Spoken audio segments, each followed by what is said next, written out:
ஆண்டவராகிய இயேசு கிறிஸ்துவின் நாமத்தில் காலை வாழ்த்துக்கள். இன்றைய மன்னா, என் ஜனமாகிய குமாரத்தியின் காயங்களால் நானும் காயப்பட்டேன், கருத்திருக்கிறேன், திகைப்பு என்னை பிடித்தது. எரேமியா 8:21.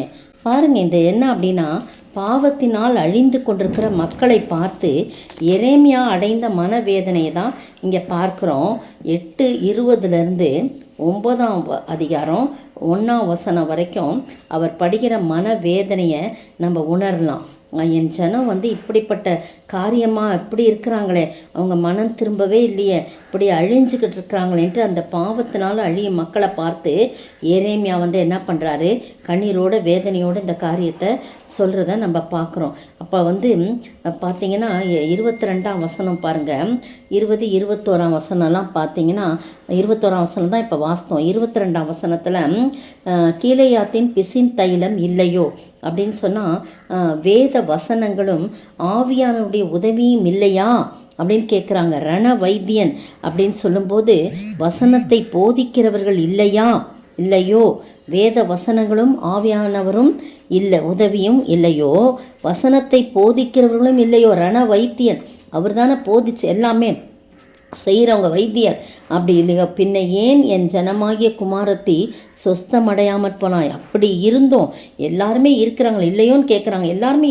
இருக்கிறாங்களே, ஆவியானவர் இருக்கிறாரு, வசனத்தை போதிக்கிறவர் இருக்கிறாரு, வேத வசனங்கள்லாம் இருக்குது, அப்படி இருந்தும் மக்கள் பாவத்தில் இருக்கிறார்களே, இதை நினைத்து கண்ணீர் விட்டு அழுது அவர் சொல்கிறத நம்ம பார்க்குறோம். நாமும் கூட அப்படிப்பட்ட ஜனங்களுக்காக கண்ணீரோடு நாம் ஜெபிக்க கடமைப்பட்டிருக்கோம். கண்ணீர் விட்டு அழுது தனியாக, குழுக்களாக, குடும்பமாக, சபையாக அடிக்கடி கண்ணீரோடு நாம் விண்ணப்பம் செய்யணும். அதில் தான் 9ஆம் அதிகாரம் 1ஆம் வசனம், என் தலை தண்ணீரும் என் கண்கள் கண்ணீர் ஊற்றுமானால் நலமாயிருக்கும், அப்பொழுது என் ஜனமாகிய குமாரத்தி கொலையுண்ண கொடுத்தவர்கள் நிமித்தம் நான் இரவும் பகலும் அழுவேன் என்று சொல்கிறார். அப்போ நீங்களும் நானும் இப்படிப்பட்ட ஜனங்களுக்காக, பாவத்தில் அழிந்து கொண்டிருக்கிற ஜனங்களுக்காக, ரட்சிப்படையாத ஜனங்களுக்காக, ரட்சிப்பை பற்றி கவலையற்று இருக்கும் ஜனங்களுக்காக நாம் என்ன செய்யணும்? தனியாக, குழுக்களாக, குடும்பமாக, சபையாக அடிக்கடி கண்ணீரோடு நாம் ஜெபிக்க வேண்டும். அதை தான் ஆண்டவர் விரும்புகிறார். எரேமியா தீர்க்கதரிசிக்கு அந்த பாரத்தை கொடுத்தார். அதனால்தான் அவர் கண்ணீரின் தீர்க்கதரிசி என்று நம்ம சொல்கிறோம். எரேமியா தீர்க்கதரிசியை கண்ணீரின் தீர்க்கதரிசியாக தான் புலம்பல் புத்தகத்தை அவர் எழுதும்படியாக வாய்ப்பு ஏற்படுகிறது. அதனால் அது கண்ணீரின் தீர்க்கதரிசின்னு அவரை சொல்கிறார். அதனால் ஜனங்களின் பாரத்தை தன் பாரத்தை போல் நினச்சி அவர் என்ன செய்கிறாரு? அழுகிறத நம்ம பார்க்குறோம். கீலேயாத்தின் பிசின் தைலன்றது வேத வசனங்களையும் ஆவியான உதவியும். அடுத்தது ரண வைத்தியன் என்று சொல்லும்போது வசனத்தை போதிக்கிறவர்கள் எல்லாரும் இருக்கிறாங்க, ஆனால் அப்படியும் என் ஜனங்கள் பாவத்தில் இருக்கிறார்களே என்று இருக்கிறாங்க. இன்றைக்கும் பாருங்கள், நிறைய போதகர்கள் இருக்காங்க, நிறைய பெரிய பெரிய ஊழியக்காரர்களாக இருக்கிறாங்க, நிறைய போதிக்கப்படுற வசனங்கள் அப்படி இருக்குது. எங்கே பார்த்தாலும் கூட்டம். இந்த கொரோனா வந்ததுக்கு பிறகு நிறையா ஜூம் ப்ரேயர்ஸ் நிறையா இருக்குது, எல்லாமே இருக்குது. ஆனாலும் ஜனங்கள் இன்னமும் பாவத்திலே வாழ்ந்து கொண்டிருக்கின்ற பாரத்தோடு நாம் ஒவ்வொரு நாளும் நம்மை தாழ்த்தி ஜபிக்க வேண்டும். அப்படி ஜபிக்கும்போது கட்டாயம் ஒரு பெரிய விடுதலையை கர்த்தர் கொடுப்பார். அப்படி ஜபிப்போமா? ஜபிப்போம்.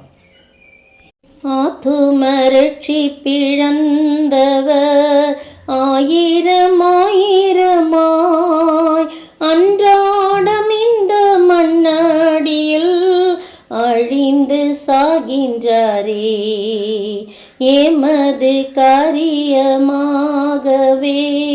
யாரை அனுப்பிடுவேன் என்றவர் அழைக்கும் இன்ப சத்தம் என்னுள்ளம் தோனிக்குதே, பாவம் பெருகுதே, பாரும் பரநேசுவே, அழியும் அனுகூலம் அதையும் ரட்சிப்பீரே. சோத்தரிக்கிற ஆண்டவரே, துதிக்கிற ராஜா, அழிந்து கொண்டிருக்கிற ஆத்துமாவை ரட்சிக்கும்படியாக உடைய சமூகத்தில் எரேமியா தீர்க்கனை போல நாங்களும் கண்ணீரோடு அழுது செபிக்க ஒவ்வொரு நாளும் கிருபை செய்யுங்க. ரட்சிக்கப்படாதெல்லாம் ரட்சிக்கப்பட்டோம், எல்லாம் சுமூகமாய் முடியட்டும். இயேசுவின் நாமத்தில் ஜெபிக்கிறேன் பிதாவே, ஆமேன், ஆமேன். நேற்றைய பதில் சபைக்கு தெரியப்படுத்த வேண்டும். மத்தேயு 18 வசனம் 17. இன்றைய கேள்வி, யார் அவரை சோதிக்க வேண்டுமென்று அவரிடத்தில் வந்தார்கள்? யார் அவரை சோதிக்க வேண்டுமென்று அவரிடத்தில் வந்தார்கள்?